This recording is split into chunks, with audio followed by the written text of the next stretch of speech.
Hello and welcome to today's class. In last class, we already discussed about the struggle, the revolution by liberals.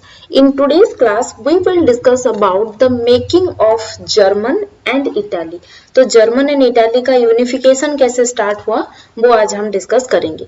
तो first of all, after 1848, nationalism in Europe moved away from its association with democracy and revolution.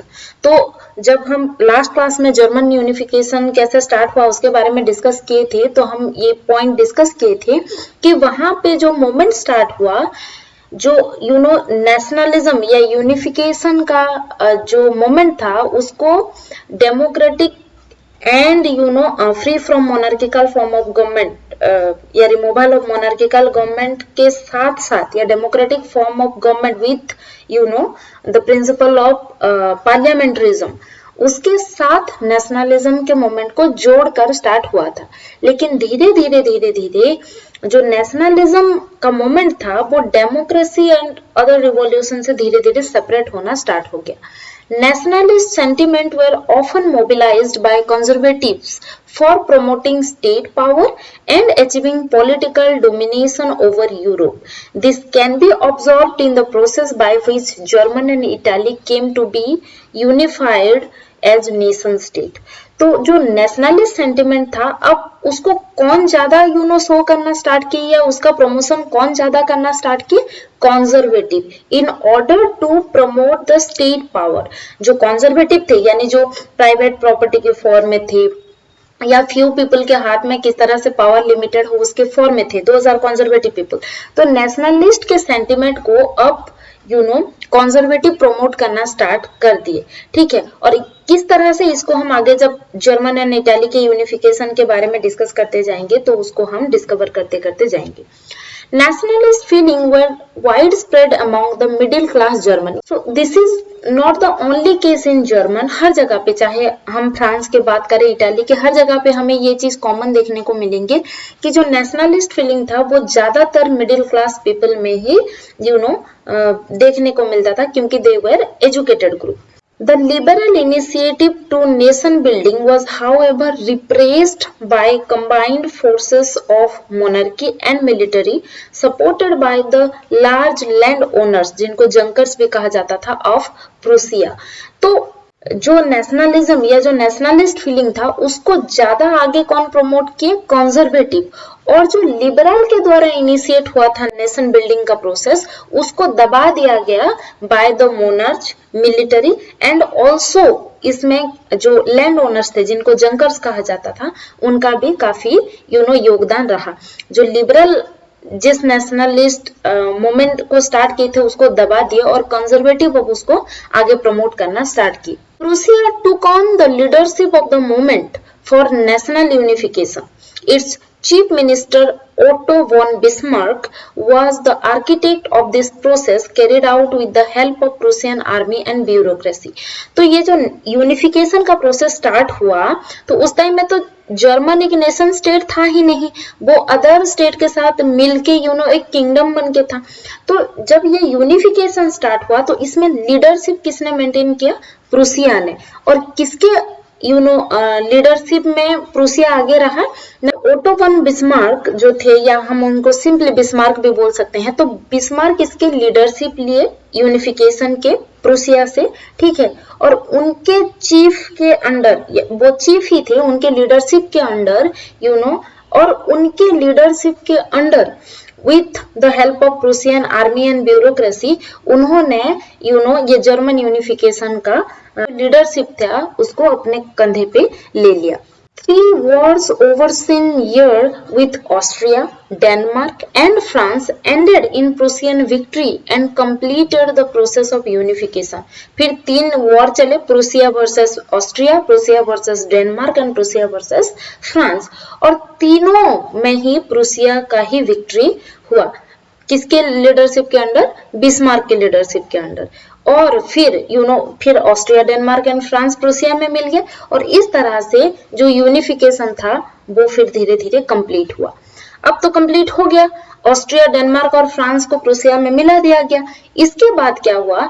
In January 1871, the Prussian king William I was proclaimed German emperor in a ceremony held at Versailles. फिर Prussia का जो king था उसका नाम क्या था? William I. जनवरी 1871 में फिर प्रूसिया का जो किंग था विलियम I, या फिर उसका फुल नेम था काइजर विलियम I, तो उसने फिर क्या किया ना, वर्साइल में एक सेरेमनी के थ्रू अपने आप को प्रूसिया का किंग डिक्लेयर कर दिया.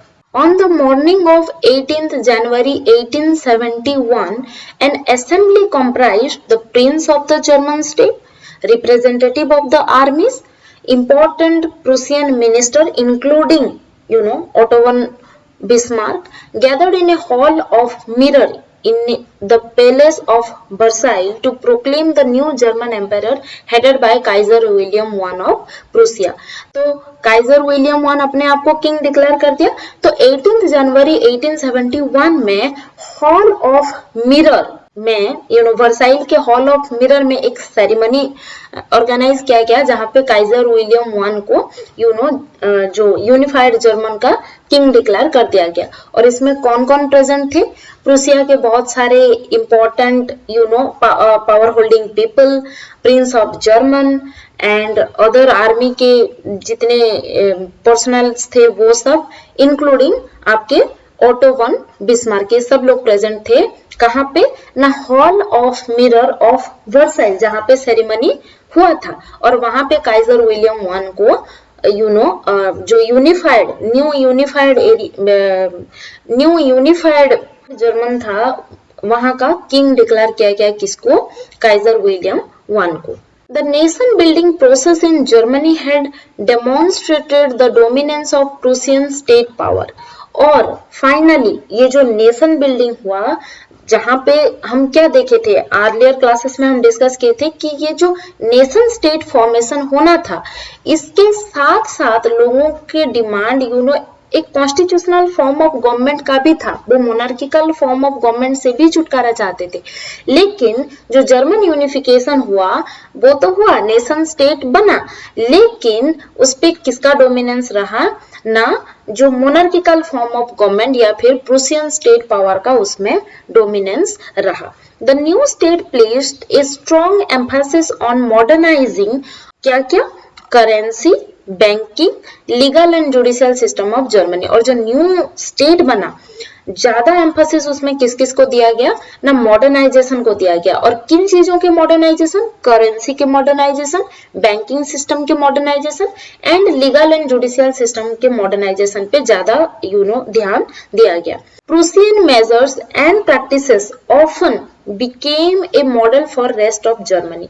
और ये जो यूनिफाइड एरिया था वहां पे जो जो स्टेप्स लिए गए, मॉडर्नाइजेशन का हो या रूल करने का हो, जो भी स्टेप्स एंड मेजर वहां पे लिए गए, वो सब रेस्ट ऑफ जर्मनी के लिए मॉडल की तरह काम करने लगा. Now we will discuss about the unification of Italy. Like Germany, Italy too had a long history of political fragmentation. जैसे हम जर्मनी के डिस्कस किए, ठीक उसी तरह जो इटाली था उसके भी अगर हम हिस्ट्री में जाके देखें तो उसके भी लॉन्ग हिस्ट्री रहे हैं बंटवारे का, ठीक है, डिवीजन का. Italians were scattered over several dynastic states as well as the multinational Habsburg Empire. और जो इटालियन स्टेट था बिफोर यूनिफिकेशन, वो उसके चिथड़े थे, वो डिफरेंट पार्ट्स में बटे हुए थे और सेवरल डायनास्टी उसको रूल कर रहे थे, इंक्लूडिंग हब्सबर्ग एम्पायर. तो जो प्री यूनिफाइड इटाली था वो बटा हुआ था, ठीक है, और उसको बहुत सारे डायनास्टी रूल कर रहे थे, including the powerful Habsburg empire. ये भी इटाली को रूल कर रहे थे. You can see Italy here. During the middle of 19th century, Italy was divided into 7 states. और mid 19th century में इटाली 7 स्टेट में बटा हुआ था. तो mid 19th century में इटाली जो 7 स्टेट में बटा हुआ था, उससे सार्डिनिया और पिडमोंट, ये दो एरिया को इटालियन प्रिंस रूल कर रहा था, ठीक है. ये जो सार्डिनिया पिडमोंट था, इसको इटालियन प्रिंस रूल कर रहा था। बाकी नॉर्थ के पार्ट को हब्सबर्ग एम्पायर रूल कर रहे थे। ये जो सेंटर का पार्ट था इसको पोप रूल कर रहे थे, और ये जो साउथ के पार्ट था, सदर्न पार्ट को बॉर्बन डायनेस्टी रूल कर रहे थे। Italian language had not acquired one common form and still had many regional and local variations. तो जो इटालियन लैंग्वेज था उसका कोई स्टैंडर्ड फॉर्म अभी था नहीं, या इटाली बोलने से इसी को ही जानेंगे, तो जो लोकल वेरिएशन होते हैं ना, तो उसका लोकल वेरिएशन बहुत ज्यादा थे। जैसे for example we are the people of Odisha, हमारा जो मदर टंग है दैट इज ओडिया, लेकिन अगर हम ट्रैवल करते हैं ओवर ओडिशा तो आप अलग अलग जगह पे जाएंगे तो जो ओडिया है उसका स्लाइटली वेरिएंट लैंग्वेज आपको देखने को मिलेंगे। For example if you travel to Sambalpur area you will heard a different kind of Odia, वो भी ओडिया है लेकिन ओडिया का एक डायलेक्ट है, उसका एक सब लैंग्वेज है, ठीक है। आप बालेश्वर एंड भद्रक एरियाज में जाएंगे, वहां पे अलग तरह का ओडिया होगा। आप गंजाम एंड गजपति एरिया में जाएंगे, वहां पे डिफरेंट काइंड का ओडिया होगा। आप नवरंगपुर एंड कोरापुट एरिया में जाएंगे, वहां पे डिफरेंट काइंड का ओडिया होगा। तो बोलने को तो सारे ओडिया लैंग्वेज हैं, लेकिन उसमें जो रीजनल वेरिएशंस होते हैं ठीक उसी तरह ही कुछ इटालियन लैंग्वेज का हालात था, यानी कि कोई कॉमन फॉर्म उसका नहीं था। जहां पे भी आप सुनेंगे थोड़ा थोड़ा रीजनल टच के साथ उसके वेरिएशंस यूज होते थे। Giuseppe Mazzini had sought to put together a coherent programme for unitary Italian republic, और मजीनी के बारे में हम इससे पहले वाले क्लास में भी डिस्कस कर चुके हैं। तो मजीनी जो थे, तो ये जो इटालियन लैंग्वेज था इसका ये जो इस तरह से अलग अलग वेरिएशंस में अवेलेबल था, लोगों में कोई कॉमननेस नहीं था, तो इन सबको इकट्ठे करने के लिए एक कॉमन इमोशन लाने के लिए मजीनी जो थे उन्होंने बहुत ज्यादा कंट्रीब्यूट किए थे और बहुत ज्यादा कोशिश भी किए थे। कैसे उन्होंने सीक्रेट सोसाइटी फॉर्म किए थे उसके बारे में हम ऑलरेडी प्रीवियस क्लास में डिस्कस कर चुके हैं। He formed a secret society called Young Italy for dissemination of his goal, और उनके यही यूनिफिकेशन के गोल को नतीजा देने के लिए उन्होंने यंग इटाली बोल के एक सीक्रेट सोसाइटी भी फॉर्म किए थे। The failure of revolutionary uprising both in 1831 and 1848 meant that the mantle now fell on Sardinia-Piedmont under its ruler king Victor Emmanuel II to unify the Italian state through war, so it would offer them the possibility of economic development and political dominance. मजीनी के leadership में किस तरह 1831 और 1848 में दो बार uprising हो चुके थे और दोनों ही बार कंजर्वेटिव उसको सप्रेस करने में सक्सेसफुल रहे थे। तो ये दो बार फेल्योर होने के बाद जो रेस्पॉन्सिबिलिटी था इटाली यूनिफिकेशन का, वो अब सार्डिनिया पिडमोंट जो इटाली 7 हिस्सों में बटे थे और जो 2 हिस्से इटालियन प्रिंस रूल कर रहा था सार्डिनिया एंड पिडमोंट, वहां के जो रूलर था किंग विक्टर इमानुएल II, उसके कंधे पे आके अब ये रेस्पॉन्सिबिलिटी रहा कि अब उसको इटाली की यूनिफिकेशन करने हैं, क्योंकि मजीनी 2 बार फेल हो चुके थे। तो जब विक्टर इमानुएल II को यूनिफिकेशन का रिस्पॉन्सिबिलिटी मिला तो he chose the way of war, और बाय वॉर उसने सोचा कि वो इटाली को यूनिफाई कर सकता है बाय एक्वायरिंग अदर लैंड, और लोगों को उसने क्या प्रोमिसेस की of better development and employment opportunity, उन सब के वादा उसने किया। इमानुएल II के वॉर था उसमें और एक अहम रोल कौन प्ले किए थे ना, उसके जो चीफ मिनिस्टर थे कैवर, उन्होंने बहुत ज्यादा इम्पोर्टेंट रोल प्ले किया था। तो उनके बारे में थोड़ा सा देखेंगे। तो ये जो कावोर थे ना तो वो रिवॉल्यूशनरी थे और ना ही वो डेमोक्रेट थे, ठीक है। Second, like many other wealthy and educated member of Italian elite, he spoke French much better than he did Italian. और जैसे जो इलाइट क्लास पीपल थे वो फ्रेंच लैंग्वेज यूज करते थे।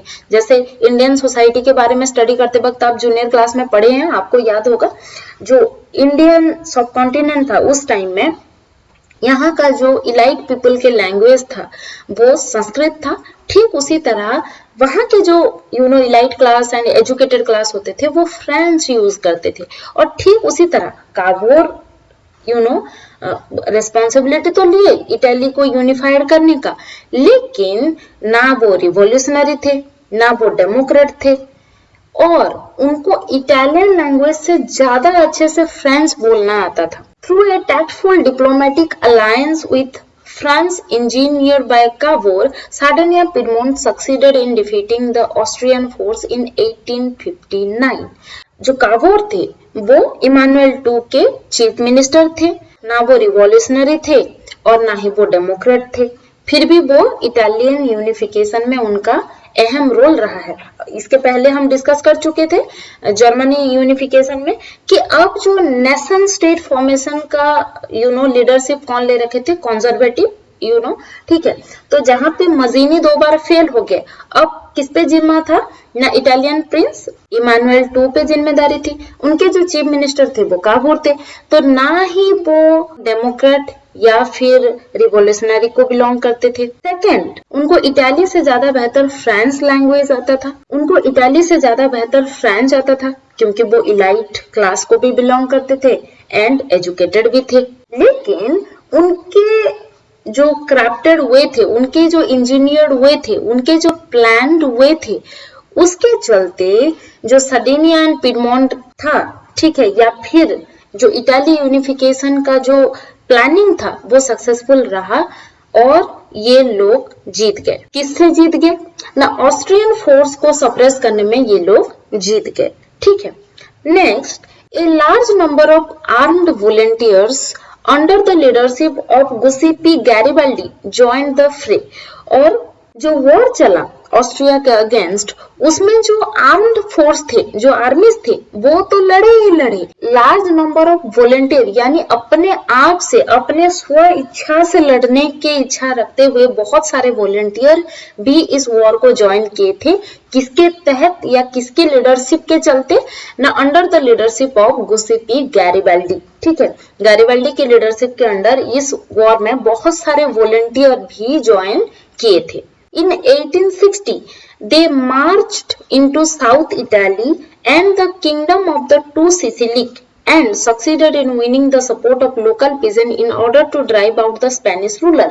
और हम पहले भी डिस्कस कर चुके हैं, जो सदर्न पार्ट ऑफ इटाली था वो तो 7 स्टेट में डिवाइडेड था, तो जो सदर्न पार्ट ऑफ इटाली था वहां पे स्पेनिश रूलर रूल कर रहे थे, बोर्बन किंगडम रूल कर रहा था। तो under the leadership of Giuseppe Garibaldi 1860 में जो बहुत सारे वॉलंटियर ज्वाइन किए थे इसको, दे मार्च इनटू साउथ इटाली, ठीक है, जहां पे किंगडम ऑफ टू सिसिली था। तो वहां पे जाके ये लोग वहां से तो खदेड़ने की कोशिश किए, उसके साथ साथ उनको फिर वहां पे जो लोकल पीजेंट थे उनका भी भारी सहमति मिला या भारी साथ मिला इन लोगों को स्पेनिश रूलर को भगाने में। In 1861 Victor Emmanuel II was proclaimed king in unified Italy, और फाइनली जब इटाली की जीत हुई, और श्रेय किसको जाता है, ना कावोर एंड गैरिबाल्डी को। तो जब इटाली यूनिफाइड हुआ तो उसका रूलर कौन बना, Victor Emmanuel II। Among Italian population rate of illiteracy were high, और जो इटालियन पीपल थे उनमें इलिटरेसी बहुत ज्यादा था, यानी कि लोग उतना ज्यादा एजुकेटेड नहीं थे। Remained blissfully unaware of liberal nationalist ideology, और because of their illiteracy, due to their illiteracy, वो लोग जो लिबरल नेशनलिस्ट आइडियोलॉजी थी उसको कभी जान ही नहीं पाए। क्योंकि यहाँ पे हम इसके जस्ट पहले वाले क्या पॉइंट डिस्कस किए कि इटाली यूनिफाइड तो हुआ, लेकिन वहां का जो फॉर्म ऑफ गवर्नमेंट था वो मोनार्किकल फॉर्म ऑफ गवर्नमेंट ही रहा। वहां का रूलर कौन बना, विक्टर इमानुएल II। और जो इटालियन पीपल थे, क्योंकि वो बहुत ज्यादा इलिटरेट थे, चाहे हम उसको जो इमानुएल II था उसके गुड लक कहें या इटालियन पीपल के बैड लक, वो लिबरल नेशनलिस्ट आइडियोलॉजी के बारे में नहीं जानते थे, जिसके चलते उन्होंने किंग को इजीली एक्सेप्ट कर लिया। अदरवाइज शायद वो लोग भी डेमोक्रेटिक फॉर्म ऑफ गवर्नमेंट या फिर कॉन्स्टिट्यूशनल या पार्लियामेंट्रियन फॉर्म ऑफ गवर्नमेंट की डिमांड करते शायद, ठीक है। तो खैर है कि उन लोगों को उसके बारे में नहीं पता था, और finally Victor Emmanuel II unified Italy का रूलर बन गया। The peasant masses who had supported Garibaldi in southern Italy had never heard of Italia, और इटालिया क्या है? इटालिया एक टर्म है, लैटिन वर्ड है जिसका मतलब है इटाली।